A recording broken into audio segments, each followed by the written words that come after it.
친박이 배가 불렀다라는 얘기까지 나오고 있어요. 비대위원장 나가라 라는 얘기입니다. 이수희 변호사님. 예.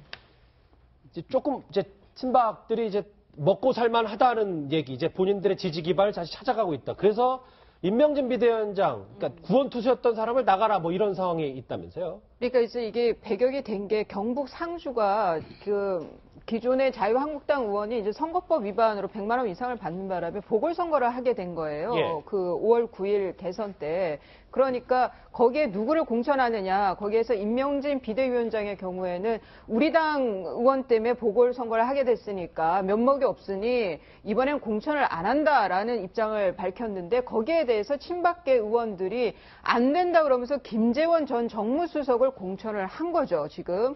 그러면서 지금 거의 뭐 임명진 비대위원장 나가라는 식이 된 건데 저는 이걸 보면서 그러니까 솔직한 지금 자유한국당 의원들의 속마음을 좀 들여다볼 필요가 있다.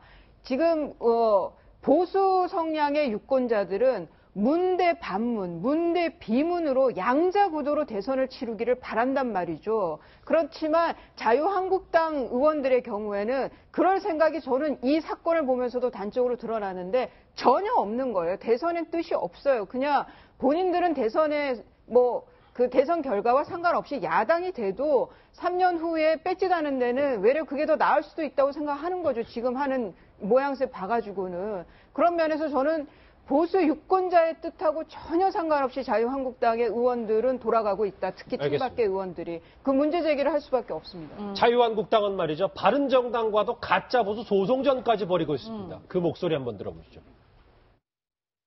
당의 기본 원칙은 가짜 보수인 새누리당과는 어떠한 통합도 없다.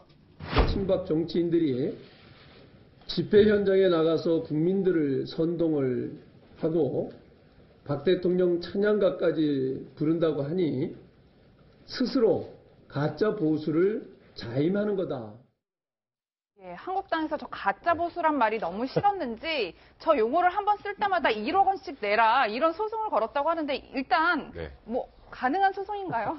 사실 저는 그냥 이건 기싸움인 것 같고요. 좀 굉장히 그냥 저 가짜 보수라는 단어에 대해서 얼마나 자유한국당 내 의원들이 불편해하고 있는지 단적으로 보여주는 것 같은데 이건 형사고소 대상은 안 됩니다. 그래서 이제 민사 가처분 신청을 한 거예요. 그러니까 말 그대로 SNS나 뭐 휴대폰 문자 메시지 인터넷 게시판에 가짜 보수라는 단어를 바른정당에 쓰면 1억 원을 지급하라라는 소송을 제기를 한 건데요. 사실 이거는 소송을 내서 1억을 할 때마다 받겠다는 의미보단 이제 가짜 보수란 말 좀 하지 마. 이 얘기를 하고 싶어서 자유한국당 내에서 이제 지금 일종의 어찌 보면 바른정당하고 지금 보수 누가 더 뭐 제대로 된 보수인 거 가지고 서로 지금 경쟁을 한다라고 봐야 될까요? 그런 구도잖아요. 그러다 보니까 굉장히 듣기 싫은 가짜 보수란 말 좀 듣기 싫어서 이제 이렇게 좀 저희가 보기에 약간 실소를 자아낼 정도의 수준이죠. 이걸 소송을 걸었다라는 건 그런 상황이 된 것 같습니다. 그렇군요. 자유한국당 내에서 이제 조금씩 기지개를 켜는지는 모르겠지만 그중 한 명이 이제 홍준표 지사인데요. 그런데 최근 도대체 비박인지 친박인지 오락가락하는 발언들을 하고 있습니다. 그 목소리 저희가 모아봤습니다.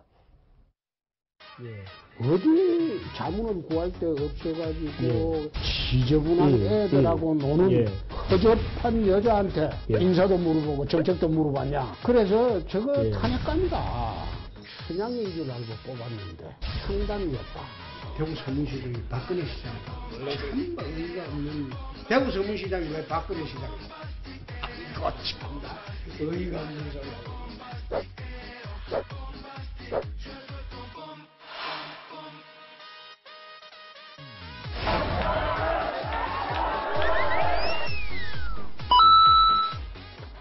지금까지 밝혀진 바에 의하면 개인이 먹은 돈 하나도 없습니다. 기껏 얻은 게 최순실이한테 몇 번 얻은 거는 있더라고. 박근혜 대통령이 부정을 저질렀는지 안 저질렀는지 재판을 했습니까? 근데 판명이 됐잖아요.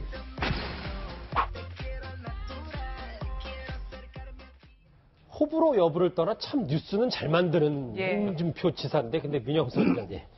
근데 발언이 좀 왔다 갔다 오락가락합니다. 근데 또 언론 보면 왔다 갔다 오락가락 하는 것 같지만은 애시당초부터 처음부터 박근혜 전 대통령에 대해서는 딱 구분해서 생각을 했던 것 같아요. 그러니까 정치적으로는 탄핵을 해야 되지만은 그 사법 처리를 이제 파면 이건 너무한 거다라는 그런 측면에서 상당히 이게 좌표를 설정해가지고 지금 하고 있는 거죠. 그런데 그 후보, 이제 선거가 다가올수록 김진태 의원이 너무나 그 친박표를 갖다가 굉장히 겨냥해서 지금 추적해 오고 있기 때문에 김진태 의원과 친박표를 겨냥해서는 좀 더 박근혜 전 대통령에 대해서 우호적인 것처럼 말을 살짝 이렇게 이제 그 각색을 해가지고 이렇게 하는데 역시 같은 홍준표 지사는 뛰어납니다. 하여튼 이슈 파이팅이나 이렇게 말하는 게 저 측면에서 보면은 보수 측에서는 정말 사이다 같은 발언 아니겠습니까? 그러면서 최순실을 막 욕하면서 박근혜 전 대통령 살짝 보호하는 듯한 이런 그 스탠스를 절묘하게 취하고 있는 것 같습니다. 오늘 아침엔 또 홍 지사가 친박계와 선을 딱 껐습니다. 그 목소리도 들어보시죠.